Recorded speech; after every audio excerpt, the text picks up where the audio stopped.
Welcome back to the Common Ground Stories podcast. Today, I'll be having a conversation with a great friend of mine named Charlie Freeman.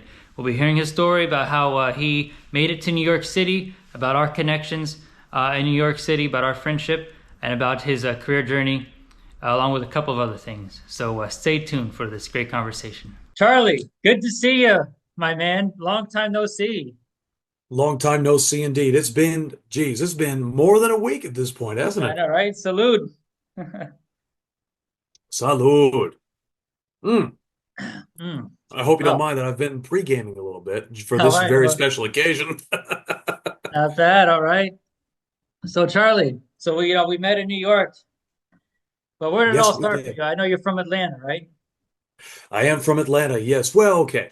I mean, just the same way when someone says they're from New York, that could mean literally anything. Same with people who are born in Atlanta. I was born in Northside Hospital, which is within the perimeter in Fulton County. So I will technically say I was born in Atlanta, but in raised in Marietta. So that's my hometown, which is not Fulton County, not Atlanta. It's Cobb County, but Metro Okay. Atlanta, one of the original Metro Atlanta counties. So damn it, I'm going to say it. Born and raised in Atlanta. When you're not from Atlanta, Atlanta's good enough.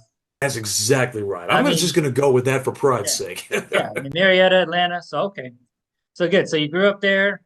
Mom and dad. Your dad lived in the city, though, right? He lived in New York at one point.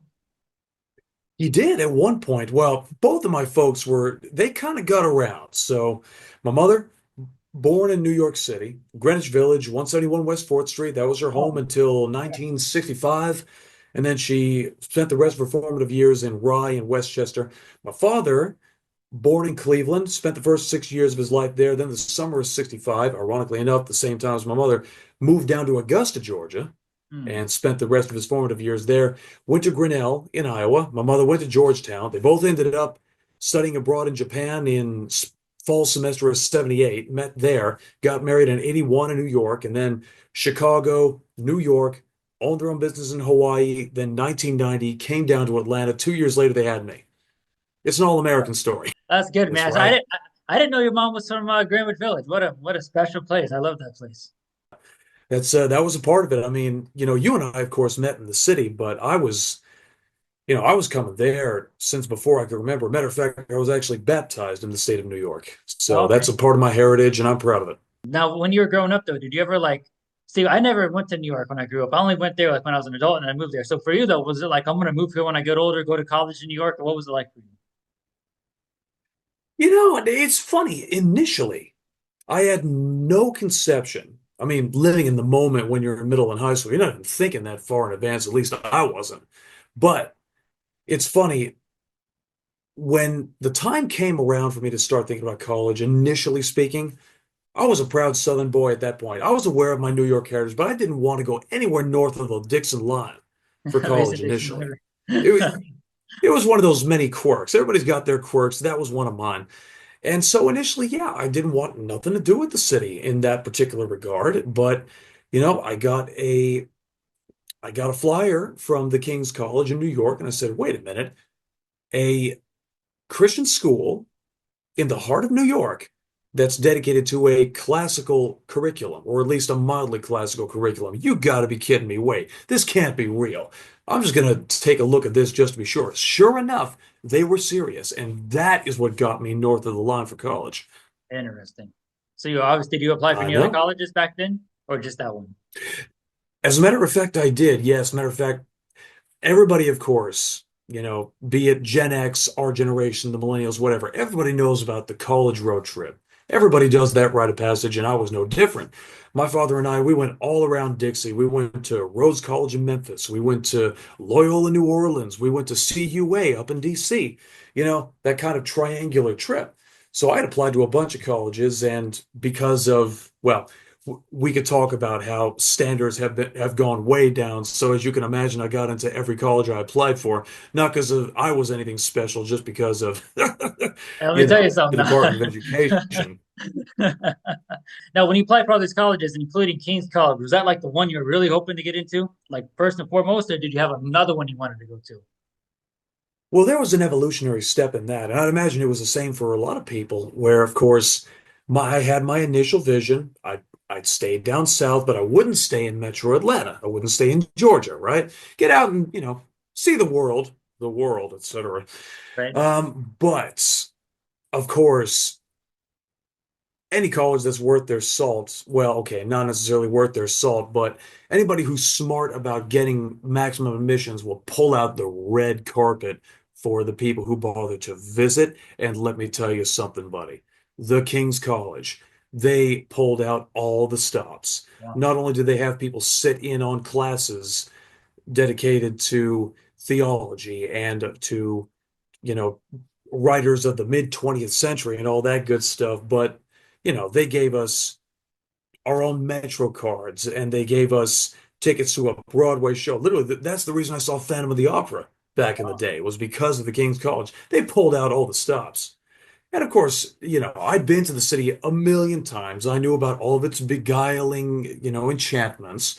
But that in concert with the kind of curriculum I was looking for to live a more fully Christian life, at least as I understood it as a know-nothing 17, 18-year-old, I said, okay, that's it. This is the full package. I'm sold right then and there. After that visit in February of 2011, which was spring semester senior year, I didn't want to go anywhere else. And that was it. Right. It's interesting. I had it was different for me, in high school for me, I was in band program in Central Florida in a small town called Claremont, and that was a big thing for me. And I only applied for UC, I only applied to one college. I was University of Central Florida on the east side of Orlando. I got in, boom, that was it. It was all or nothing for me. It was all or nothing, Ah, and I got in, so I was so just about an hour away from home. You know. and so it was clear to you that's your mindset is, you know what you want and you go for it. Well, for me, it was just like I don't really care to apply for any other colleges. UCF was close by. It was affordable. It was a nice campus. For me, it did the job. I was thinking about also applying for UF, but at the same time, I had like no money, and it's like, well, if I can get into UCF, that's all I need to do is just get in there, and I did, and then I got in the music program and a fantastic music program, music professor, and so it worked out great. You know. Man. And I'm sorry, pardon me, you were there for alto sax, am I right? Oh, saxophone, yeah, in general, saxophone, any saxophone. Nice, man. Yeah, yeah, alto, a lot of alto saxophone for sure. Yeah. Oh, dude, saxophone. That was my instrument back in middle school band. I think that was one of the things that brought us together was the fact that we were both woodwind boys, I sax didn't know you boys played specifically. saxophone. No kidding. So you only played in middle school. Well, okay. So, I mean, I started in middle school and I was tenor sax the whole way through. And I also did it for my freshman year of high school.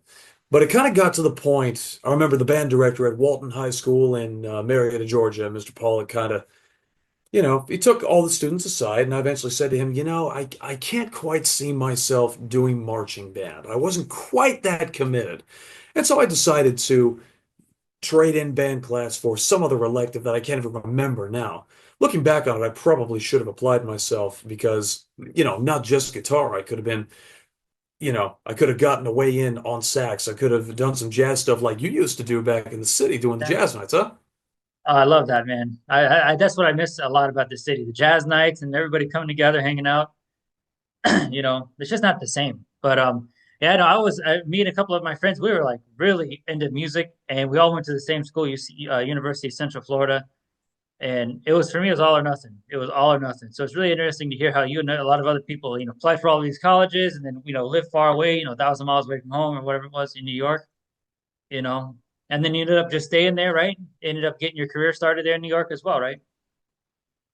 I did, yes, albeit through a number of wacky loopholes and all kinds of other lost opportunities that I have no one to blame for but myself. Of course, that's kind of the story with a lot of people. And it's funny you mentioned how you had in college, you had your crew.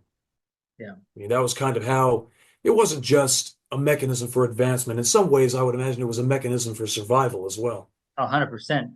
I mean, the very first day of college, I started in June. I started in the summer session of 2011. Okay, so summer Ah, B. So I started. I was like out of the house 3 weeks after I graduated high school, into college, moved into a dorm. The very first day of college, and I needed this. Thank God it happened. I got a job right away, first day on campus, working at Domino's Pizza. Thank God I had that because, oh my God, I would have been in pretty bad trouble after that if I didn't have a job. So yeah, no, it was survival. Trying to do my best in college academically, and then trying to also survive, make it on my own. You know, so I can't imagine yeah. being 1,000 miles away. at a school where I don't know anybody, you know, that kind of thing. That must be very difficult unless you had a huge scholarship or something like that. Yes, well, I mean, and everybody's got their own story, of course.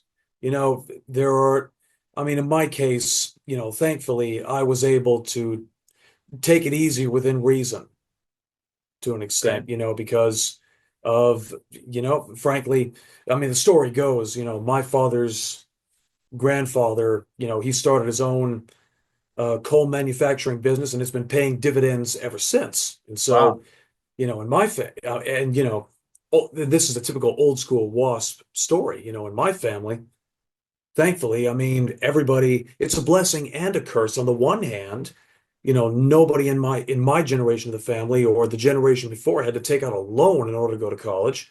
But at the same time, that also, I think, in a certain sense, created a kind of perverse incentive. Hmm. Oh, well, you can just kind of study anything you want, practicality be damned. And unfortunately, you know, in a certain sense, you might have to actually kind of pity those who kind of had that leeway because they didn't have to learn the hard lessons until way after when the uh, the lesson was a harder lesson to learn, Yeah. you know? So Yeah, you yeah. did And you study liberal arts, right? yes, I did. That's right. And initially I had dreams of going into civic life. I'll never forget Right. the essay I wrote to get into the King's College was about my ambition, which at the time was legitimate, very idealistic, but legitimate, was to do something in the civic sphere to stem and reverse the tide of secularism that was happening in this country. And hey, when I wrote it, I was totally sincere, but it was, again, very idealistic and very impractical. And, if anything, if there's anything that I have done even remotely related to that initial vision, it's been on a very small, you know, intimate scale with, in my own marriage or in my own tiny little group of friends, not even remotely close to anything done in the civic sphere. Speaking of civics and marriage, you and your spouse have a very regal name. So I think you probably should continue your civics journey as King Charles and Queen Victoria. That has a little bit of a ring to it and some history behind it too. You know. There's definitely a history behind it. It's true. Well, and with history as well. I mean, you and I both. I mean, there's something to said. I was actually thinking about this, with Thanksgiving and all that stuff, that there is a history behind all of that. And, with both my ancestors and yours, it's it's a truly wonderful thing to, if we're really serious about celebrating this holiday, we have to give credence to those who came before. With my ancestors, it's kind of funny. My father's mother likes to think that we have Mayflower blood, but my father's been doing the research and he says, well, at best, we came in about a generation or two after. And, the closest we got to that is, there are some ancestors of ours that helped to establish a settlement nearby that eventually became the city of Boston. Oh wow. But still, but all the same, though, there is that tangible connection, which, you talk to somebody over on the other side of the sea in England. I mean, you could talk to some locals in the Midlands, and some of them will tell you, yeah, I mean, we have literally not left this land for 1,000 years, which Yeah. is amazing. Yeah. And we have that same connection. I understand that, your ancestors have been in Florida for quite some time. It's interesting. So my grandma on my dad's side was born in Rochester, New York. Bit of a story here. So even going back to her mom, was born in Youngstown, Ohio. Okay, my great grandma. Okay, in like 1918, 1919, something like that. When she was like Wow. two or three, like 1921, my great grandfather, I think his name was Frank. He and his family at that time moved from Youngstown, Ohio, down to Orlando, Florida. There was nothing, Wow. hardly anything. Orlando, Florida was just basically downtown Orlando. Okay. And as far as the houses, because in downtown you have 100-year-old houses there, and that's about it. And you have and then you have the business district, central business district. That's all Orlando was back in the day. Beside that, it was orange groves and cow pastures. Okay, he was a builder. My great grandfather was a builder, and he helped build a lot of the houses and a lot of the commercial space, from what I understand, in Orlando. He built like drive-in movie theaters and all this other cool stuff. And then my great grandma, somehow another guy. I don't know if she got married first or if she left Florida and moved to New York and to Rochester. I don't know if she did it before or after she got married, but anyway, she got married, and then my understanding was they'd always come back and forth. My grandma was from Rochester, but some of her siblings were from Orlando, and then they eventually moved back to Orlando. So she was born in '43 in Rochester. They eventually moved back to Orlando, or moved to Orlando in the '50s, like '56, and then we've been here ever since. But I think some of my family has continuously been in Orlando or Central Florida since 1921, which is incredible because nothing was here back then. Yeah, no, 100%. And I'm glad you said that because, of course, everybody sees Florida, especially ever since the 80s. Everybody thinks of Florida as really highly developed and cosmopolitan, except for maybe, Central Florida and the Redneck Riviera on the Panhandle, whatever.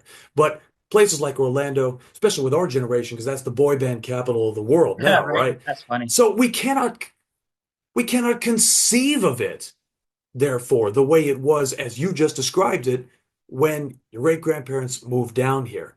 And that is just, I don't Yeah, know why. It just really just gives me the feels. And it's not just the alcohol, I promise. yeah, right.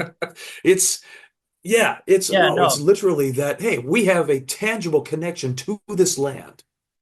100%. And so yeah, my family was mostly from Ohio. My dad and my mom's family. Well, my mom's family is from West Virginia, and I know at least part of my dad's family goes back to Ohio. I know I had an ancestor, like a great grandfather somewhere down that was in the Civil War for the Union, drafted. Really? Yeah. So my family's been my grandma's part of her family traced her lineage back to the Rhineland in Germany in the 1790s. I think that at that point, somehow, whoever was there made their way to America at that point. Man, So I have a lot of German jeez. blood So, from the Rhineland. Beautiful area. wow. I mean, I hope you please don't take this the wrong way, but the 1790s, I mean, that's only one generation away from potentially being related to a Hessian. You realize that, right? Yeah, right. Yeah, well, exactly. Well, who knows who I'm related to? Yeah, it'd be interesting. Yeah. And then so then another part of my dad's family on my dad's side. See, my dad's last name should be Lacey, but it's Leith Is that because right? his name was Lacey when he was born. But my dad's dad was never in the picture, and my grandma remarried, and his stepfather's name was Leith, and he got adopted civilly by my grandfather, his stepfather, and so we all took his last name. I see. I never knew that about you. Never knew that about your family history. So that begs a question. Have you ever given any consideration to taking the name back? I have some family members that have taken the name back for different reasons I'm No not going to kidding. discuss. But yeah, I have. But I mean, at the same time, I don't know. My grandfather, to me, he was a great person. Got me into music, helped me out all these things. I'm a Leaf. I mean, I don't know. I mean, at the same time, my last name should be Lacey, but I'm not going to change it. I mean, I would have to have a deep discussion with my dad and several of my family. Probably never going to happen. Don't ever intend on that Oh, happening. yeah. Yeah. Oh, for sure. But all the same, the fact that, well, and that really is a real testament to your character, the fact that you wouldn't just up and do it willy-nilly. You would actually take everything into account. Yeah. I mean, Absolutely. Well, at this point, that's, I have no intention on doing that. But yeah. But let's say if my dad came to me and says, "Hey, yes. son, we need to change the name back," okay, I'd probably do it. You know. Well, there you go. And hey, it's something that has to be taken into account, and it's not something you just up and do willy-nilly, Yeah. 100%. and you have to take into account the people who actually took the time to raise you or in this instance, of course, your father under such circumstances. Matter of fact, I actually have a similar situation in my own family, which is Mm. my mother's father. So my mother was born Carol Evelyn Warren. Hmm. Okay. Now that's based on the name of her father, John Warren, but that's not his birth name. You know what his birth name was? Juan Blanco. So Juan his Blanco. father, Spanish? yeah, I know. It's right. Well, and there you go. So technically speaking, my maternal great grandfather was a dance instructor based out of Havana, Cuba, Oh, okay, Cuban. of Okay. Spanish heritage. And well, and there are so many American stories like this, right? So his mother was, basically a party girl of Irish descent. And the story goes that literally, so my my grandfather's paternal aunt, so his mother's sister, literally just snatched him out of the nursery one day because she knew that his mother apparently, she determined his mother wasn't fit to raise him. And so she took him to be raised by her and her husband, who was named Ray Warren. So Hmm. Uncle Ray, they called him. So he took the name, his name was Juan Blanco for his father, Juan Blanco Blanco, but he took the name John Warren. Go figure, right? So, Right. but the thing about it was literally, my father looked into this. I mean, his father, Juan Blanco Blanco, literally, the last you hear of him is in 1928 or something like that, and he just vanishes off the record. So clearly, no involvement in my grandpa's life at all. Whereas Uncle Ray Warren, he was an honest man, a welder, strong SOB, Yeah. and just raised him and gave him the character that made my father admire him so much. And so, yeah, I Well, mean, that's salute to it. that. Whenever I salute to the Warrens, right? That You makes know, sense because no wonder why he likes Cuban cigars so much. I mean that answers a lot of unsolved questions we had there. oh yeah, well, and that is one thing that I'm hearing a lot of with this whole idea. Obviously, this is a time of great ideological shifts, and one of the things that seems to be really being one of the big consensus that seems to be pushed back against is that how we human beings are all somehow a blank slate emotionally, etc. But no, as a matter of fact, if we can have the facial features and the biological weaknesses and strengths of our ancestors, well, we probably have the disposition too, Yeah. So going back big to time. your story there, And so that's pretty cool. All that back history, how your mom was, or your mom's grandpa took the last name there. But so going back to King's College, right? So we met. So you did that. You graduated what 2015, right? 2014, 2015. 2015. So I moved to New York City in 2014. I should have graduated in 2015 as well from UCF, but I dropped out. So I visited New York in 2014 in June, like the week before and the weekend leading up to Pentecost Sunday. I was there with a good friend of mine named Felix. And after that, I decided to move there. So within 2 months, I moved there in 2014. I didn't know really anybody, maybe one or two people I had actually visited, met on my trip.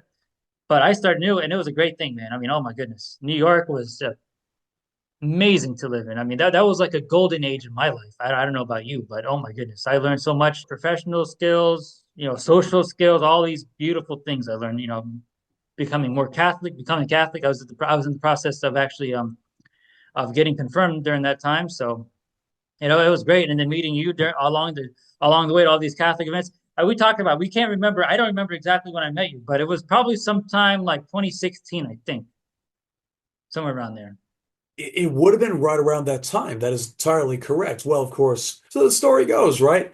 So you had quit Sam Ash. I had just gotten hired, and then I quit, and then you came back on at Sam Ash. And around that latter time, I come over and, well, actually, I'm sorry. That was how we met Elon Alexander. That's another discussion. But yeah, no, it was at some point around that time where I had just started working there. You had just quit. Yeah. And we met through some Catholic event. I can't remember exactly what it was, but we clearly had sufficient core principles in common, not just the one true faith. That's the foundation. But through the one true faith, we were both musically inclined. We were also pretty conservative as well. And what 100%. a time to be conservative. Oh my God. Yeah. Yeah. Well, I got to tell you, I mean, 2016, I mean, that was a time where conservatives really had to make a choice. Are we neocons or are we populists? Which one is it going to be? And you and I went in that direction. And there's a lot of people who called themselves conservatives who ultimately went in, the old direction as it was. And it was, yeah, it was an interesting time to be in New York City and just to be in that milieu, if you will. Yeah.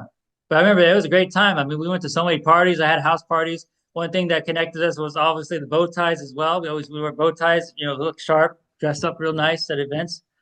And Yeah, and I believe I was somewhere along the way. I knew your wife, I think, before you did. I met her, that's right, you did. I think I met her from like St. Joseph's, I think. I'm pretty sure I met her there. I don't remember exactly. She'll have to tell you. I met so many people along the way. But and then I had my house party. You guys got to connect a little bit more, and then one thing led to another there, right? That's right. Well, and of course, well, the big one being, right, the kicker was that you met her through some book club. And so I'm pretty sure. I mean, again, I'll have to ask Mrs. Freeman about that. But no, the way that we met, again, it was through you because it was at the World Youth Alliance birthday celebration. Yep. I was Okay. playing the music Right.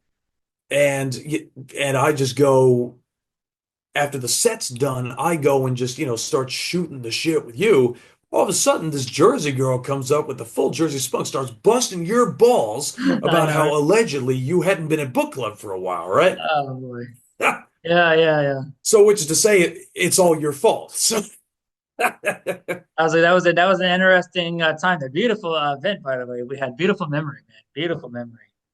But I didn't. It's funny looking back how that well, I that got to tell changed everything for you guys.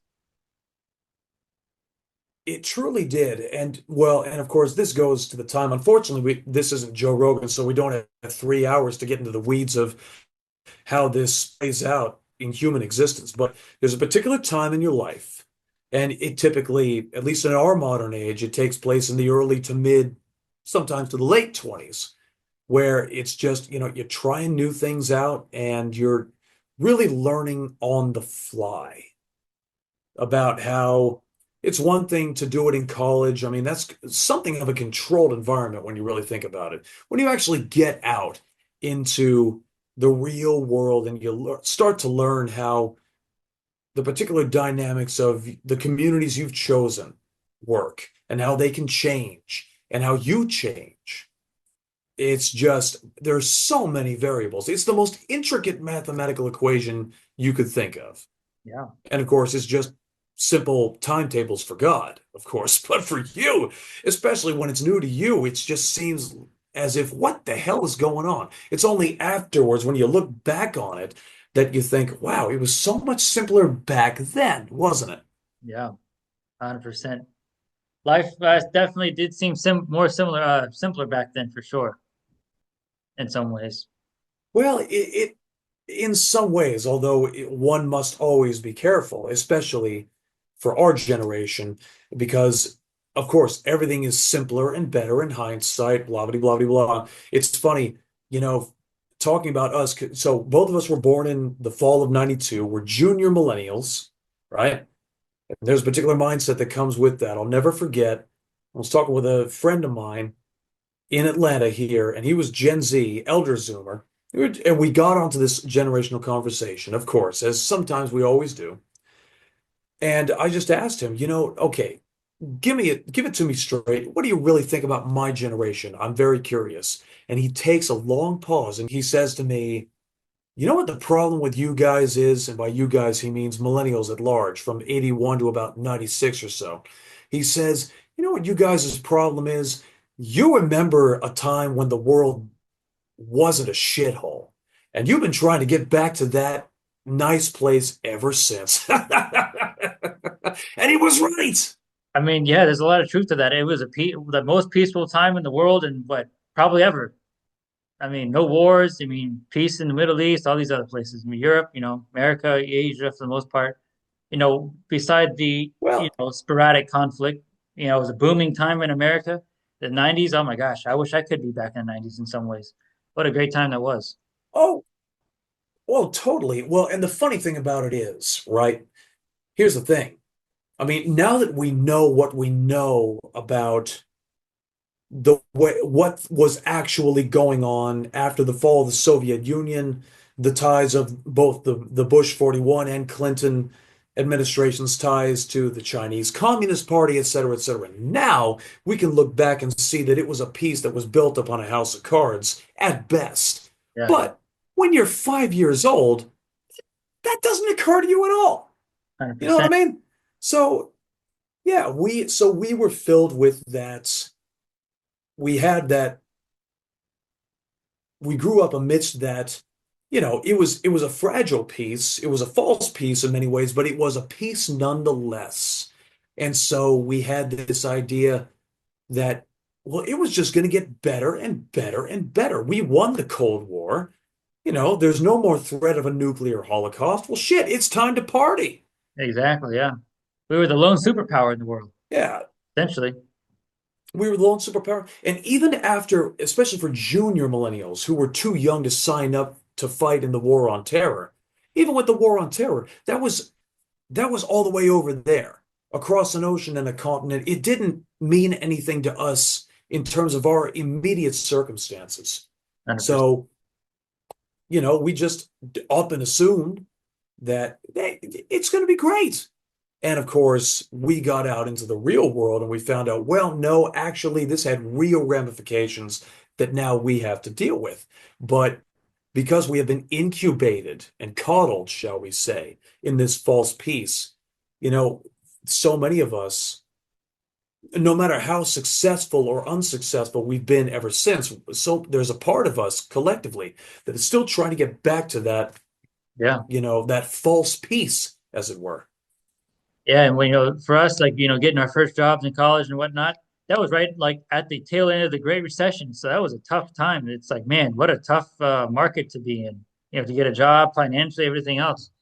If you were established, it was great because things were cheap. Houses were cheap, labor was cheap, money was cheap. But when you're trying to get in, when you're trying to break in there, you have to apply for all these places, and everybody else is competing for a job because everybody needs a job. And it was tough. That's why I'm glad I got a job first day of school. That was a godsend, 100% a godsend. Because I don't know if I would have got a job after that or how long it would have took to get a job, in 2011. Nowadays, it's a little bit easier, depending on what field you're in. Well, exactly, depending upon what field you're in, because I'll tell you right now, I mean, when I graduated in 2015, it was so dependent upon what field you chose to go into and how well you were able and willing to network. Because, I mean, networking has always been important, but especially in the aftermath of the Great Recession, networking became basically the end all be all in a way that it hadn't been before. And, it's not so much that I hadn't been taught those skills. It was more that I didn't I didn't think it was that important. And there were a lot of people like me who figured that, oh, well, it's just gonna be, we'll figure it out, right? But obviously it wasn't quite that way. Now, provided I had cohorts who went on immediately, I remember one guy I graduated with had a job at Goldman Sachs before he even graduated, right? Uh, But that was more the exception than the norm, unfortunately. And yeah, it's just like that line in Mad Men, there are rules, but there are other rules. And exactly. some people intuitively understood the other rules, whereas a lot of people did not. And so learning about the other rules was a part of the coming of age. And, we're still kind of working through that. And we've learned a lot of lessons, but at the same time, in a certain sense, no matter what generation you're a part of, that's kind of a part of human life. There's always more to learn. And taking that kind of attitude, that's a part of coming of age for our generation is to a certain extent, if you want to be cynical, kind of learning to love the bullshit. But another part of it is, just stop living in a fairy tale world and just, Yeah. you know, be a human being in a Yeah. way. And so the same thing with you. You know, you broke into marketing, right? From classical or not classical studies, liberal arts, and that was I'm sure that was a Oh challenge, right? yeah. Being what you went. My understanding was, you know, you were going around different temp agencies, different jobs, trying to find your niche, and you found it. But it took a while. You know, it took some hard lessons.